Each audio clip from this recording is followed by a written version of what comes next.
Hey, everybody, you've just listened to my friend John Lusher and his dulcet tones introducing, but we're doing a classic bait and switch, and now you got to deal with me. My name is Mike Garrison. I'm the host of Why Should I Refer You? It's a podcast about the most important question that is almost always answered and asked unconsciously. My guest today is a longtime friend, one of the few friends that I have maintained from the Sales Enablement Society because he's really about sales. And he's a great guy. Walter Pollard's his name. He's my rabbi of AI. Ooh, I like that. There you go. That's Feel free to use that at your there own we go. discretion. Like no attribution is necessary, Walter. Would you mind, Walter, just kind of introducing yourself and what you do, and then we'll dive in. Sure. I'm I won't bore folks to death. I'll keep this real short. Yeah.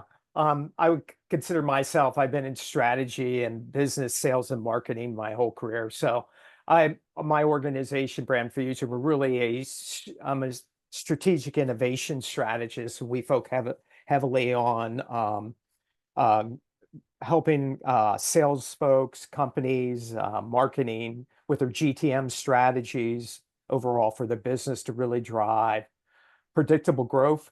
And our core belief is for salespeople to be relevant and timely. And how do you become relevant timely? And that goes to the heart of innovation today. And that's really why we focus heavily on that strategic innovation side of the business.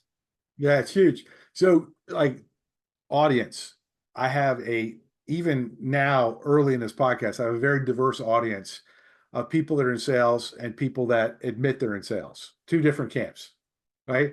The people that are in sales is all of you listening, whether you like it or not. Then there's the people that admit they're in sales, and that would be Walter and I, right? So Walter and I are going to try and do something difficult for old sales junkies is not get wonky on technical sales stuff, even though we both really love strategy.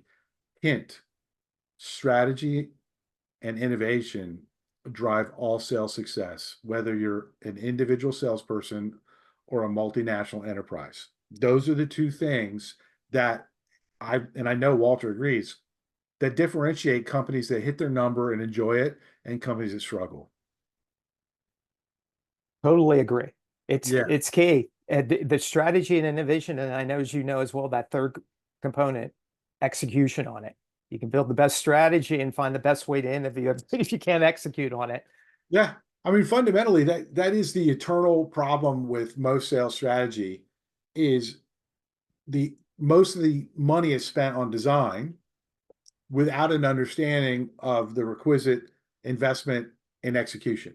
Like you not only have to teach people what it is, but you have to walk them through doing it in front of people in a somewhat adversarial environment sometimes, right? Yeah. Right. I agree. And it's also, I'd say, yes, and to add to this is I kind of look at it, I know you do, Mike, as well. We spoke about this a lot. This outside in approach really is where the game changes. Everybody talks about being customer centered, but what does that really mean? Exactly. You know what I mean? From a different point of view perspective, because everybody talks about a point of view to have a conversation with a customer, but the reality of the situation, in many cases, this isn't sales fault. This isn't marketing's fault. It isn't the organization's fault. It's just the ever-changing needs and perspective and the challenge of the customers to stay timely and relevant. A lot of times your point of view doesn't marry up to the customer's given situation at that given point of time. So you're actually you're not relevant at all, Yeah. This is a you know? big, like, what a perfect segue to answering the question, why should I refer you? I think the number one problem with sales professionals is, and if you're a financial advisor, this is really important, is that if your value to be introduced to a prospective client is only maximized when that particular prospect is A, in the market for what you do, B, doesn't know anyone else already that does what you do, and C, somehow miraculously gets introduced to you, right? You're talking about such a minute period of time. And this is the struggle. This is the real struggle that I think all professional salespeople have, which is how can I be worth meeting when the prospect is not buying? Right. Right. And so Precisely. I'm a huge Dune fan, right? I don't want to get into ideological stuff. The freaking books are great. The movie, all of them I loved, right? I'm not weird. I'm not a Star Wars guy. I'm a Dune guy. Mhm. And the thing I love about Dune is they say spice, he who controls the spice controls the world. He who controls the pipeline of prospects controls sales success. She, the woman, the person, the tree rat, whatever, like whoever is able to be timely and relevant at multiple stages in the elongated buying journey. It hadn't gotten shorter. It hasn't gotten shorter in a lot of cases. So I'm going to Yeah. give you a quick example. You ready? Sure. I'm I'm a looking forward business to it. owner and I value, they're diametrically opposed at times. And I have ADHD, so I'm used to conflict internally. I highly value trust and I highly value speed. And I get so frustrated with referrals and marketing in general, where I finally agree, whether it's clicking on something to learn more on a website or liking something on Facebook or being introduced to somebody.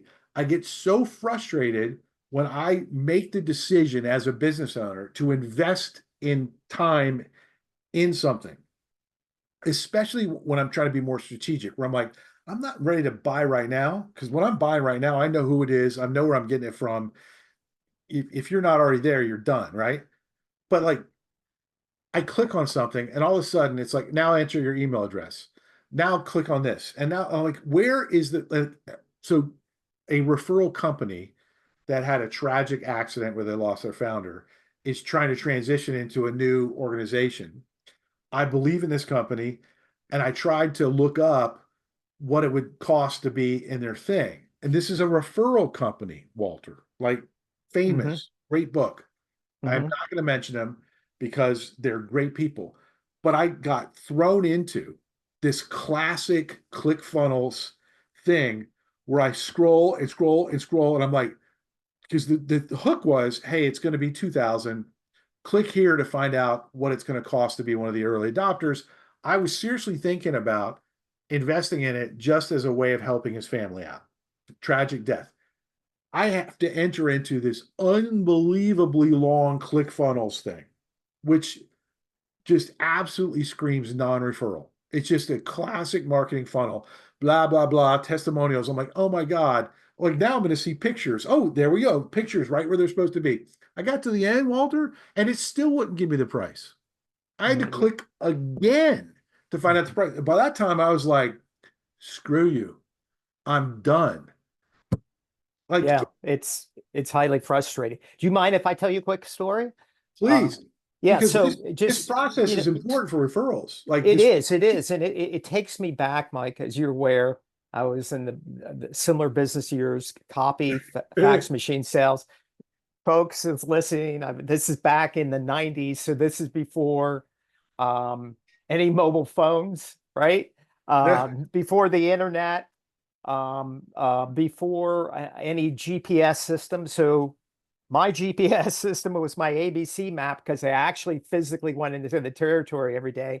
My mobile phone was the cleanest pay phone I could find in a hotel where I could with camp your out. calling card, with your Right, right. And I would just camp out there. But what I'm yeah. getting at is the interesting thing, when you talk about referrals, I think a lot about, right, relationships, building relationships. And when I first got in the business, so they threw me into the territory. I got great training. This is my first job out of college. I would go, it was in the Washington, D.C. region. I go into my territory and go to the biggest office park with the biggest buildings. And because I wanted to canvas, I didn't get leads, so I had to canvas every single office. So without question, anybody listening, so I was selling copiers just a year or two later than you were, late 90s. Hmm. Listeners, I cold called the same buildings Walter has. Yeah, we were probably competing against. I didn't even know. And what I ran into is, so you walk through the door, right, Mike? No soliciting. Well, Yeah. you got to get past that mindset real And an quick. unhappy receptionist. And a unhappy reception. You walk in, you take the elevator up to the top floor. You come to the first office, the door there, no soliciting. You walked in. Now, I was terrible at it in the beginning. So, in fact, I'm going to tell your audience story. Hopefully, they'll find this somewhat humorous.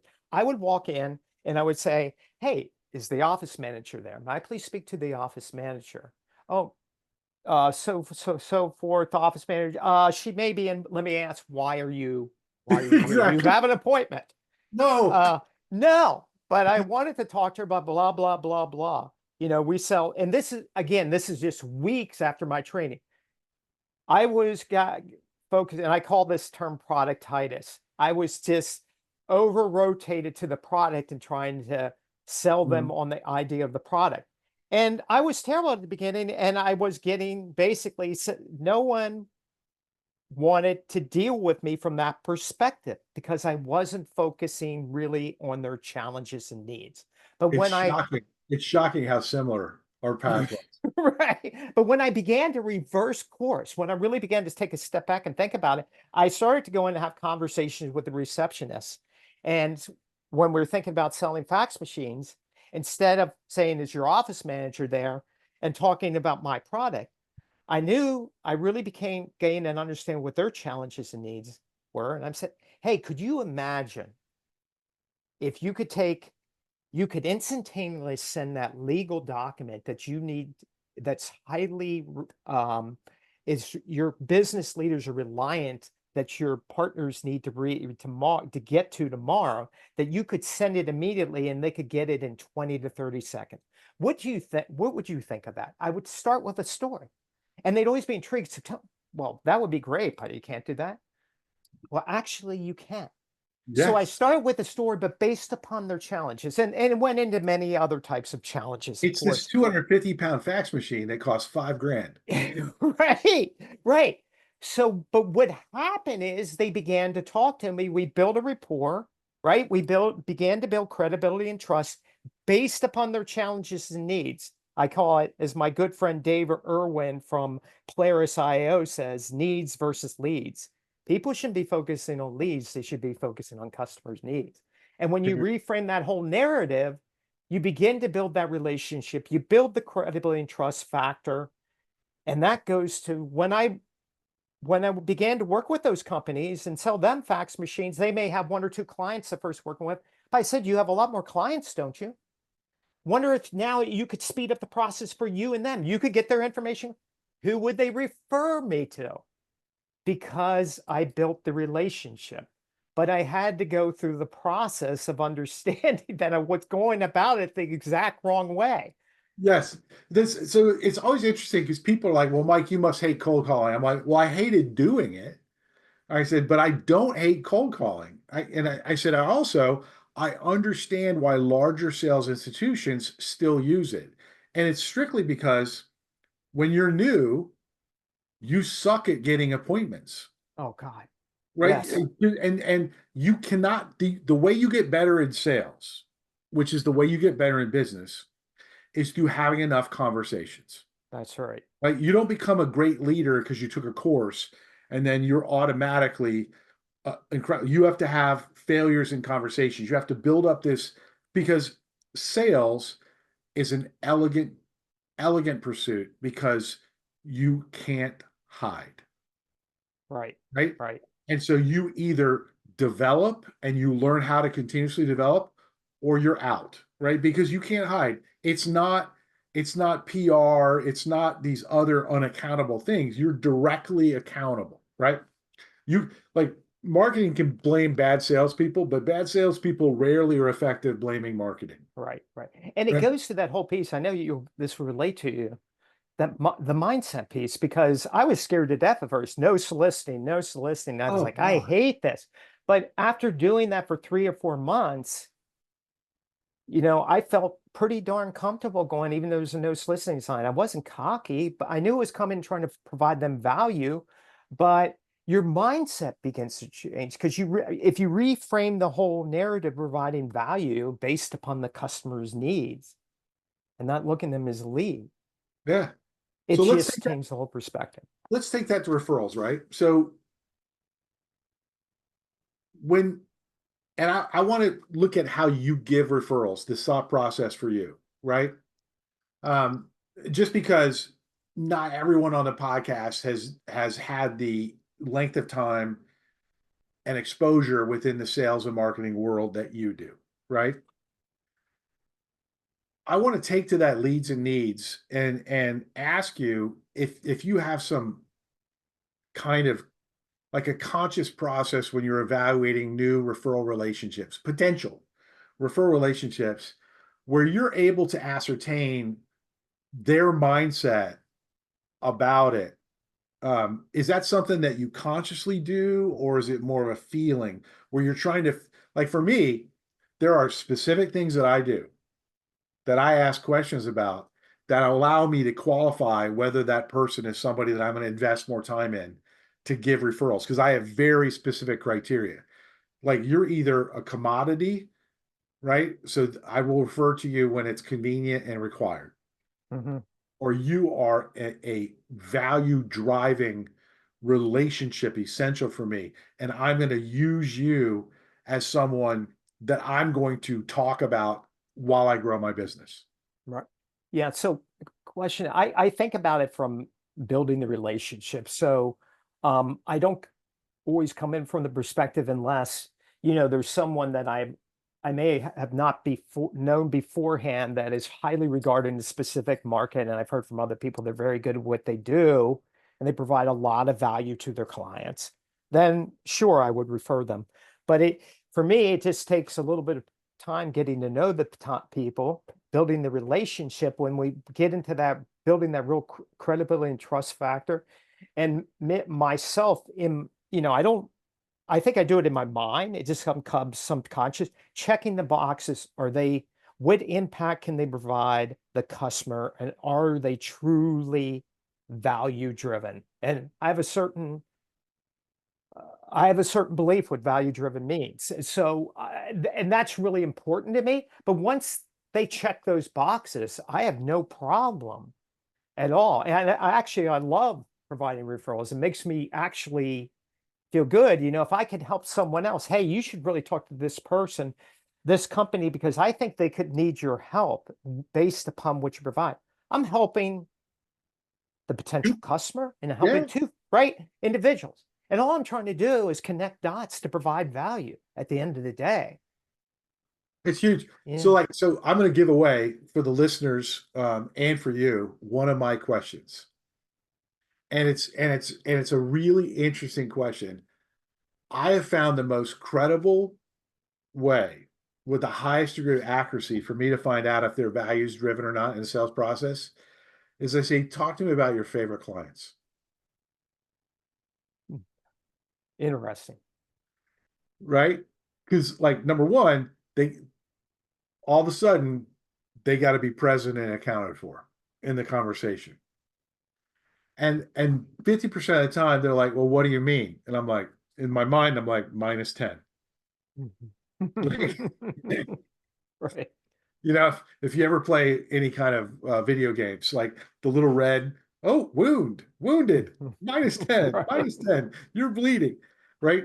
But the one I'm looking for is, oh man, like I got a bunch of favorite clients. Like, which ones do you want me to talk about? I'm like, well, within reason, but talk to me about why you love working with them. Yeah. And then that always, Walter, and I mean always, they they show me their sales process. They show me what they take care of. And then I'm usually like, well, do you refer your clients to other people? Do you enjoy that? Do you have a system? Like, and so I'm never talking about what I do if I'm doing it well. I have a massive ego, so sometimes I don't. But that's for me, that is the number one question. Talk to me about your favorite clients because I learn everything by how they describe that. That's great. Yeah, I really like that. Yeah, I really do. It gives you, um, a deep level of clarity and understanding, right? Yeah. And we also move past any platitudes and BS stuff, right? Because at Right. that point, now they've got to share and they're in charge of how they share and what they share. So when you think about referrals for you, and this is not this is listeners, I don't challenge people on whether or not they're worth referring. If I have them on this podcast, I think they're worth referring.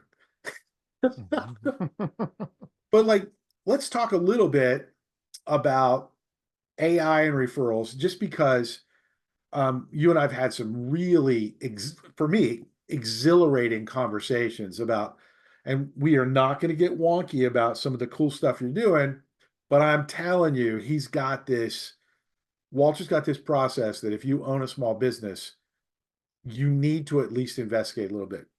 But I want to talk about something that you and I never had when we were selling copiers in the Washington, D.C. area, which was an easy way to do effective prospect research. And I think that the most tangible way for salespeople to approach AI is to eliminate Google searching and move to ChatGPT or Perplexity Pro type AI searching. Yeah. And I don't know if I ran this by you, but bear with me. The way I like to start with my clients when I'm coaching these clients on how to do this stuff, I go, let's do an AI search, 2 threads or one main thread and then a follow-up. And I did this for myself and it hurt and then it was good. The first thread is your name a expert in your industry? No qualifications. And so I did, is Mike Garrison, and I think I said a world expert, like a world-class expert in referral marketing. And or actually I didn't say that. That's the second one. The first one is who is who is who are the number one experts in your industry, and see if your name comes up. Mine did not. And then I did is Mike Garrison an expert in referral marketing? I was kind of depressed. I knew I wouldn't, but like I know that I've got a pretty nice profile. I was like, man, it would be sweet if I came in. But all the old rascals that they were relevant 40 years ago and they are not relevant now, they all came up and they know who they are, or they're in a nursing home, right? But when I said, is Mike Garrison, no qualification, no Roanoke, Virginia, no nothing, is Mike Garrison an expert referrals? Man, it was exhilarating for me to see all of the interviews, all the podcasts, all the articles, all that stuff combining. And it's like, yes, Mike Garrison is absolutely an expert in referral marketing, and in fact is one of the leading experts in financial services. Boom, boom, boom, boom. And it was beautiful. Why should I refer you? Step one, listener, is ask AI why someone should refer you using those 2 threads. What do you Yeah. think? No, that's great. Right. Maybe we could even provide your listeners maybe like some prompts they could use to do that. Because, Oh, you know what I mean? So I think about, yeah, from the perspective as you engineer the prompts to do that, this, like we talk about, Mike, ideation constantly, you're constantly building on things. I bet you could build upon this and it'd be unbelievable, like the prompts you're getting from this and the output from the AI you're getting back in return. I mean, yeah, it's amazing. it is. And it's, the, uh, again, it's all about staying relevant and timely. So you still need to think about how, as an individual, to get there to where you are with AI, how you think about strategically structuring yourself um, from your content and what you actually do, because the AI is actually going out, like at least Perplexity goes out and looks at the web, looking and searching information. So the more information, and I'm not telling people to go out and do huge content strategy if you don't have time, don't do that. But if you Yes. have some time and expedite that process, because you'll raise in those potential search results, and that's where everything's moving, right? I don't use Chrome much anymore. I use Perplexity. You know what I mean? Yeah. I don't go to Google, right? As much I do sometimes, but not that much. I'm pretty much in Perplexity, When I'm and other tools. shopping, when I'm shopping, I'm on Google. Yeah, yeah, yeah, Right. yeah. So let's talk a little bit about and just if I think what isn't talked enough about, I know what's not talked enough about in referral world, and we're not going to do it because we have to land the plane at 2. So we got 13 minutes. But the question I wanted to ask you is if you were talking, because I think you are uniquely positioned to answer this because you, like me, understand the sales process from a technical standpoint. We've cold called, we've been involved in marketing. We like fundamentally it's about how can the individual salesperson get meetings what they're welcomed into that are they've got a chance to really help and serve people, which and that's how it all scales. If you were saying beyond my little simple AI hack there, if you were going to give advice, and I'm going to give you two people, two avatars. Avatar one, how does that small business owner move out of paralysis at AI and start perceiving AI as a way to drive growth and enterprise value in their business strategically? So that's Avatar one. And you only got 10 minutes, right? Max. Yeah, I'll keep it short. Avatar 2 is the other audience member, because I'm going to attract business owners to the podcast, but it's that salesperson, whether they're a financial advisor with a $500 million book and is tired of, they're looking for a way to get excited again about growth. How can the Okay. individual Yeah. salesperson use it? Right. So I'll start with number one, the business owner, right? That kind of which you and I understand. We have a lot of empathy for them, right? New technology come along, they're somewhat paralyzed, or they're trying to figure it out. I would say what I see again and again, Mike, and I talked to you a little bit about this in the past, is AI has, think about ChatGPT came along about what? It came along in about a year and a half ago, a couple years ago, and all of a sudden ChatGPT came along and everybody started to talk about AI. But as you and I know, AI has been around a long time. Yeah. I've been involved with it, but a period of time. But the reality situation, that was the tipping point. So everybody, that's when people started to recognize that board members from organizations coming down on the CEOs and executives, hey, we need to really look at this technology, to even the small businesses owners thinking about how do I even potentially use this? And now since ChatGPT really first introduced, think where we are today and how much has occurred. Oh my God. I'm Now, using 7 AI products. yeah, yeah. And you'll probably be using a year from now 14 AI products, right? It's just part of the process. But what I'm getting at is I see again and again, whether you're a small, medium-sized business, larger business, at the leadership level down to business colleagues within the organization, is that to be effective using AI today, you need to you need to slow down to speed up. So what I mean by that is you need to take a step back, and you first need to, and a lot of businesses don't have this yet, is a strategy and roadmap. What is the best use case scenario for your organization to use AI? But that very much needs to align to your overall strategic objectives and goals, right? As a business, over short term and longer term, and how you can align to that. That includes, with that is an AI roadmap, the actual strategy, and how you actually execute on that quickly. That's vitally important. But building that out also drives to the component where you synchronize your team and how you think about you're going to have your team involved. Or you're going to build like a consortium of folks initially, maybe a small, as I call tiger team, to test and begin using AI in your organization based upon well-defined use cases where you can get quick wins to gain long-term gains, okay? And you can actually execute on it. And that's what a roadmap and strategy should involve. The actual strategic objective, the quick use cases, and then how you can drive that forward, but also how to use AI for responsibly, your governance, right? Not to put huge boundaries around your team and your folks, but how you can actually give them the freedom to actually experiment using the tools and technologies based upon the use case scenario. So you have to have that elements of governance, because if, as example, if you're using proprietary data with AI, how are you going to do that?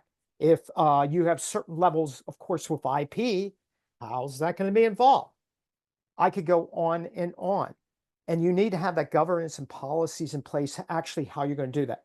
That's not to put barriers around people, it's actually free them up to do that. But you really important, you have to think about it. I think AI from a perspective, how the machines, meaning the AI, and the humans and your customers collaborate together. It's essential because AI, as good as AI is, the human component is just as important and just about, if not more so. Based Yeah, upon it's vital. it's vital based upon individuals, you creativity, right? I could go on and on. The way Yeah, people evolve, the way that their intuition, right? it's a different mindset too, because like I've always struggled with the Boolean Google, like what you have to do to get results. And then are those results vetted? How do you know? Right. And what I love about Perplexity and ChatGPT, I just like Perplexity because I'm a creative guy and Hmm. that interface just is effortless for me. I love that it's about asking questions and then it's iterative. It's like, hey, Right. based upon that question, here's some other things you are you interested in this or this? And I'm like, sweet. And the next Yep. thing I know, this thread is 4 or 5 or 6 questions deep. Yep.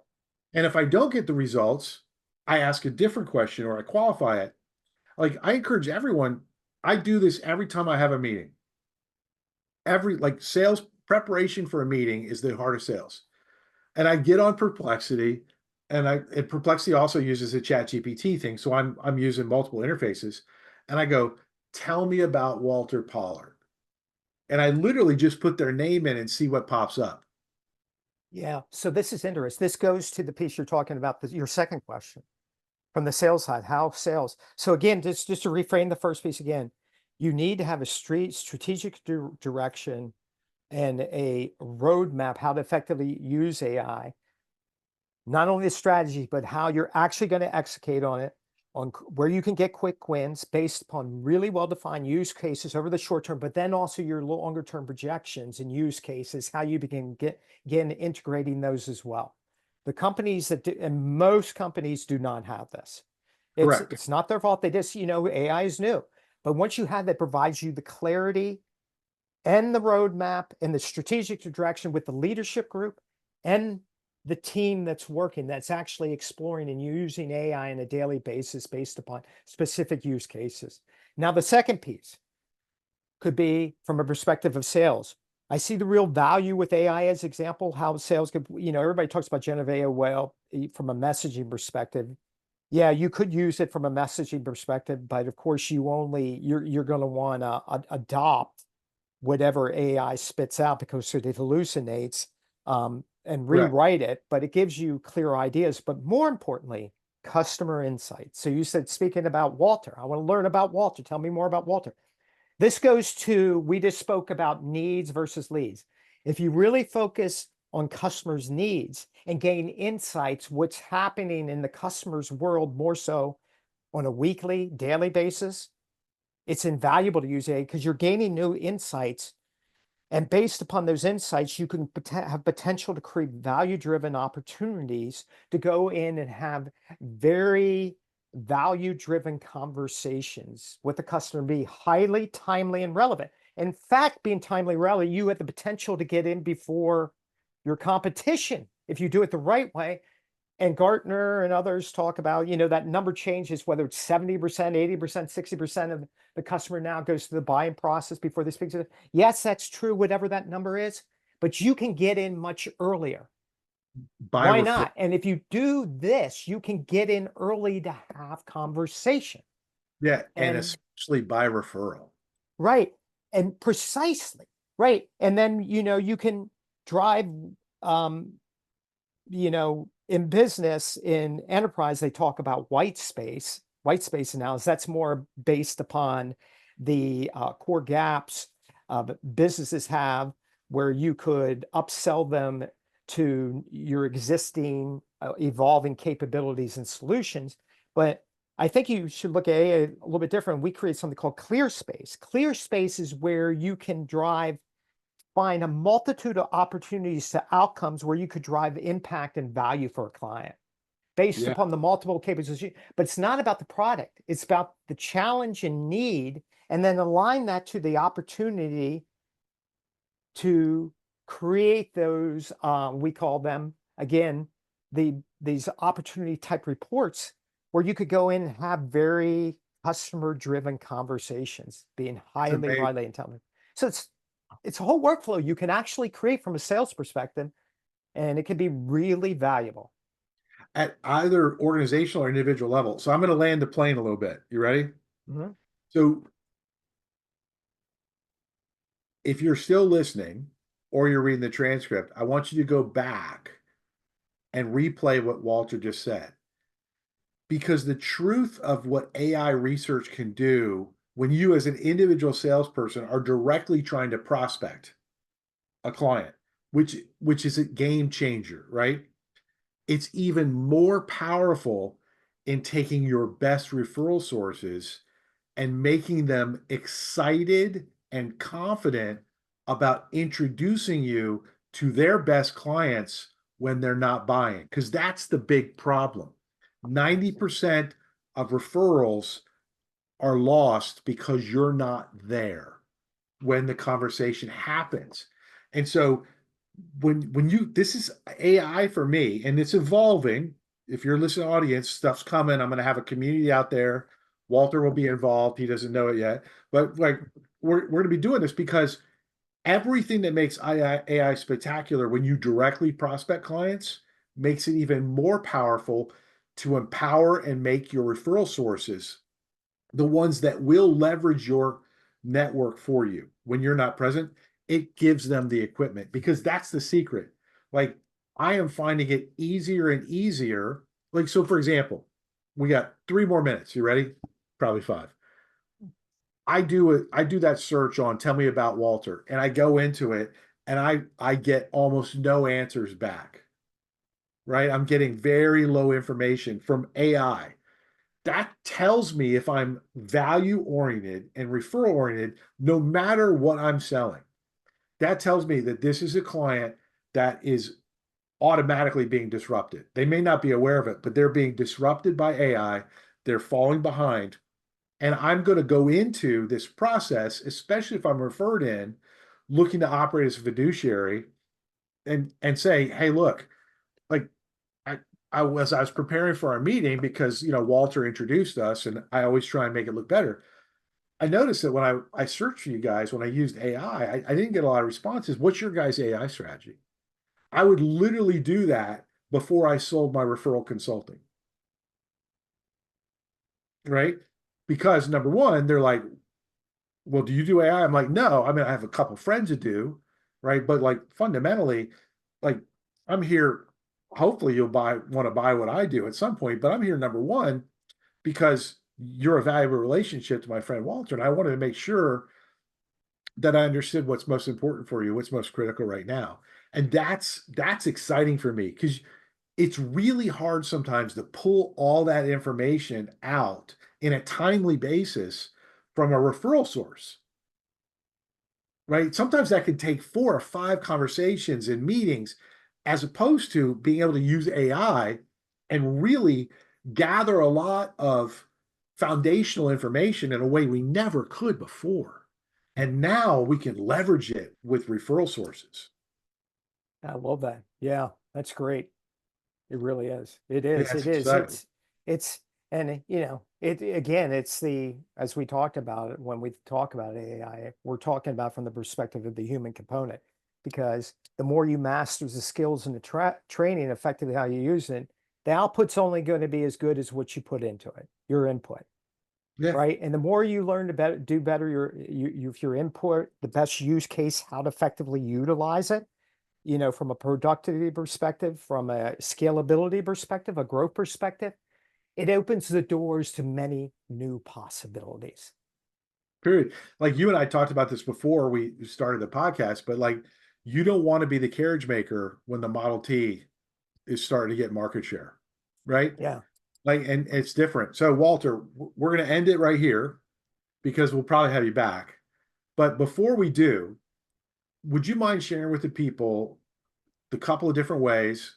And if you don't mind teasing the book a little bit, like, would you mind sharing with the people where to find you and what you're doing? Sure, sure. Well, you can find me on LinkedIn. I'll give you my link. Could you just maybe, would you just put maybe in the show notes? So that's Absolutely. really the best way to interact with me. Also, I have my company's name, Brand Fuzion, but really the best way to get to me is through LinkedIn. Connect with me. I love having conversations. I start a lot of my conversations for people I don't know through LinkedIn. It's much better than an email. And I know as well, to come back around, you're writing a new book, aren't you? Tell Yeah. me more again about the book. You started to go into it a little bit yesterday. Yeah. The new book is Why Should I Refer You? Right. And it's Right. really about the fact that that conversation is almost always heard and said unconsciously. And and that's because of fear in a relationship driven sales process of feeling like you're not being relationship based. And ironically, that unconscious part is where all the damage happens. And so Yes. this is a book about explicitly talking about why you should be referred, right? And then having these conversations, because once again, when you're doing referrals, you're only looking for the people that can help, that will help, and that will enjoy helping. Right. You got to have all three. But your book is going to be,